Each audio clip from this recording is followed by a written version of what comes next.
Hi, Colleen Chase with Signature Premier Properties here. I am at a potential investment property and I am going to show you what it's like assessing an investment property with me.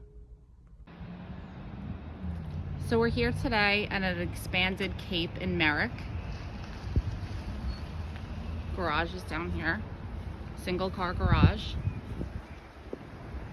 The siding of the house looks good. The roof is to be determined.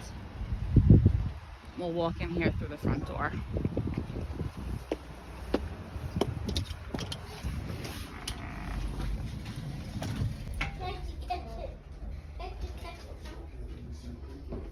So you walk in here and there's a room on this side. And as I'm going to show you, there's a bedroom behind that wall.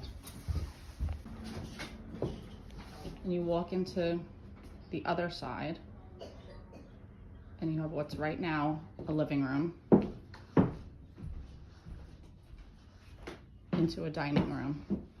So what you need to do here is take this wall down all the way this way and into here.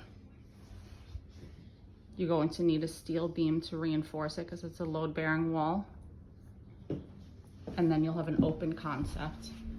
Living room, dining room,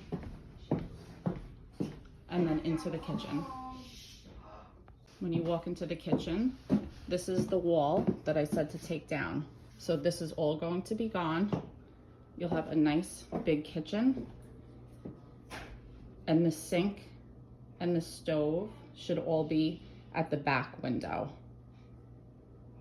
And you'll have all this room for counter space and for cabinets.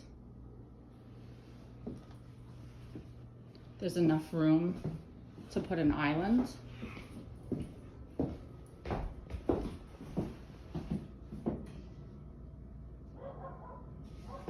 There's a door to get out back.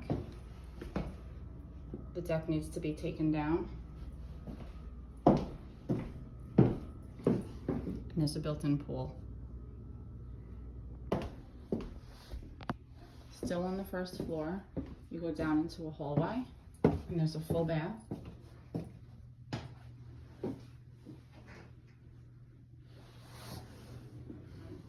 Basement stairs, 2 closets, and then a small bedroom.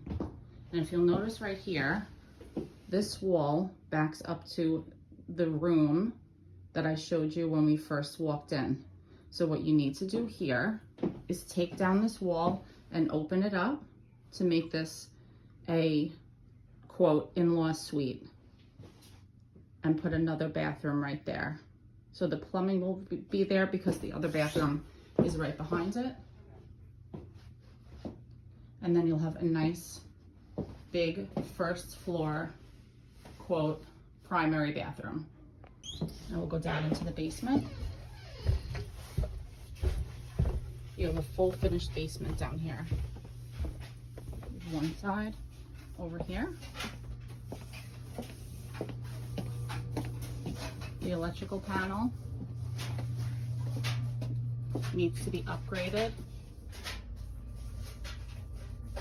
It's only 100 amps.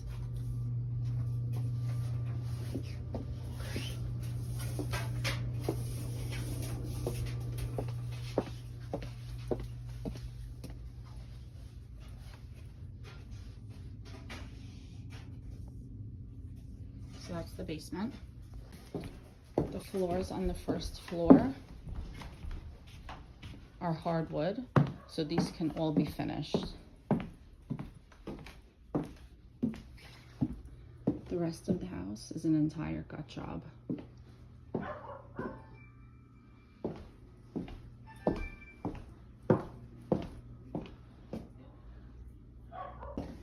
Now we're gonna head upstairs where there's 3 bedrooms and 1 full bath.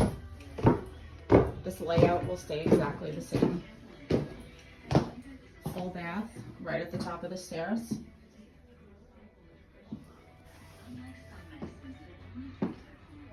One large bedroom over here.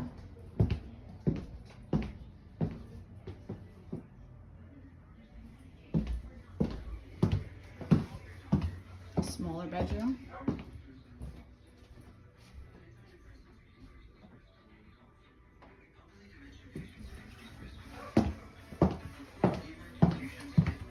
And this is the largest bedroom upstairs. These aren't all the serious side effects. There's a possibility to put a half bath right over there, or a full bath if there's enough room. And then this would be an official primary bedroom.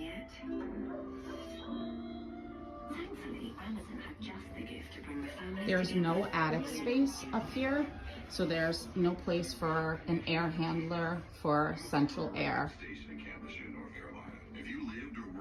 So that will have to be located in the basement.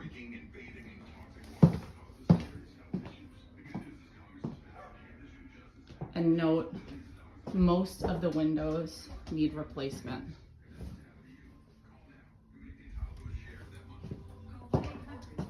And this is the Merrick renovation project.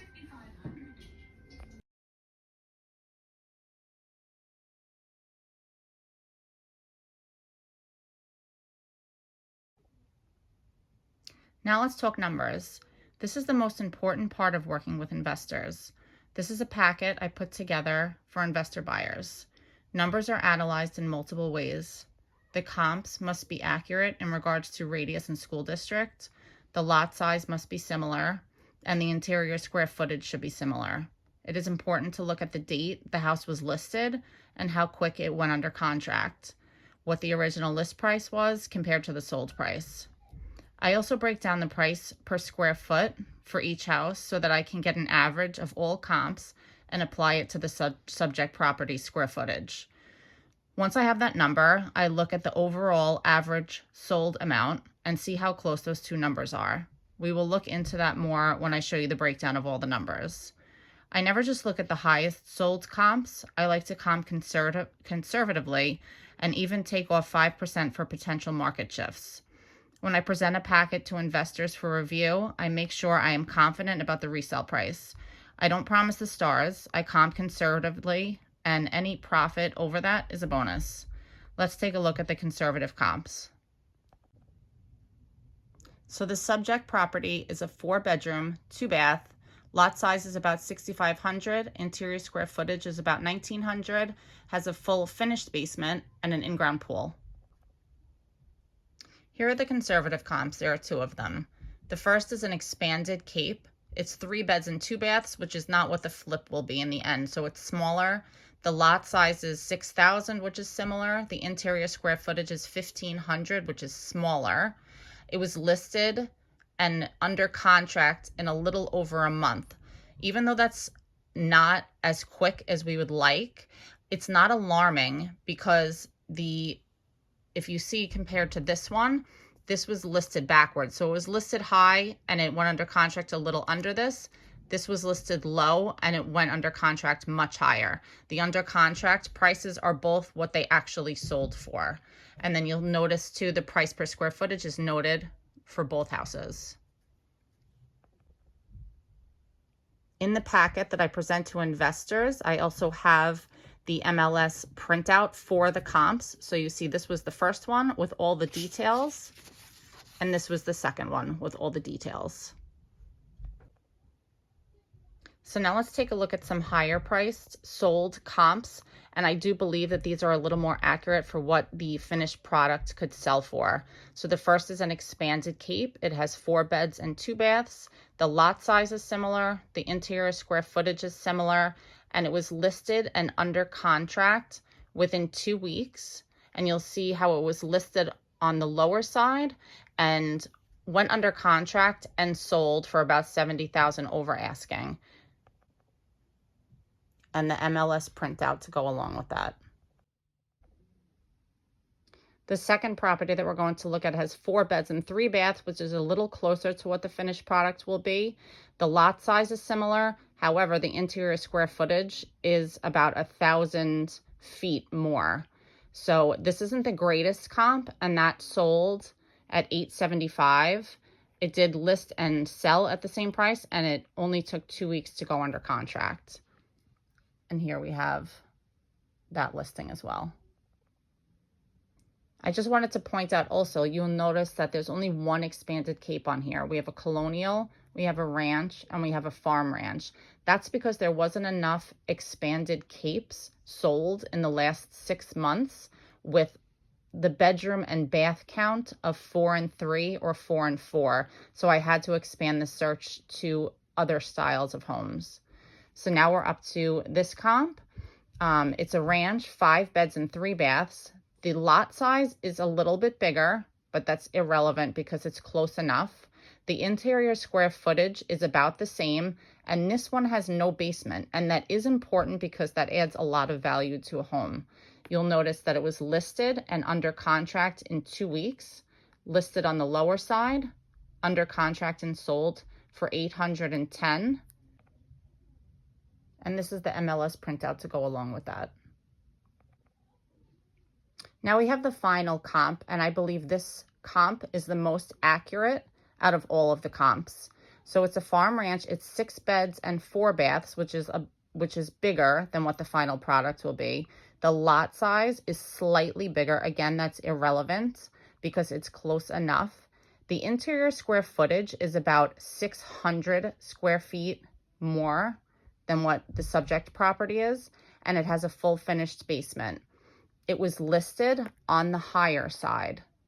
So it did not go under contract very quickly. It took about 2 months, but when the price was dropped, it did go under contract for $849. And this is the MLS printout with some pictures.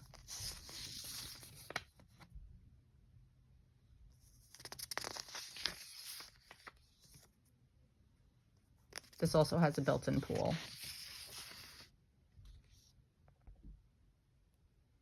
Now let's take a look at the breakdown. So the final product after flip will be 4 bedrooms and 3.5 baths, or 4 bedrooms and 4 baths. The average price per square foot of the sold comps was $432. So if you apply that to the subject property at 1,900 square feet, the resale price should be $820. So when you look at it a different way, when you do an average overall of the sold comps, it was, again, $820. So the fact that those two numbers are identical is important.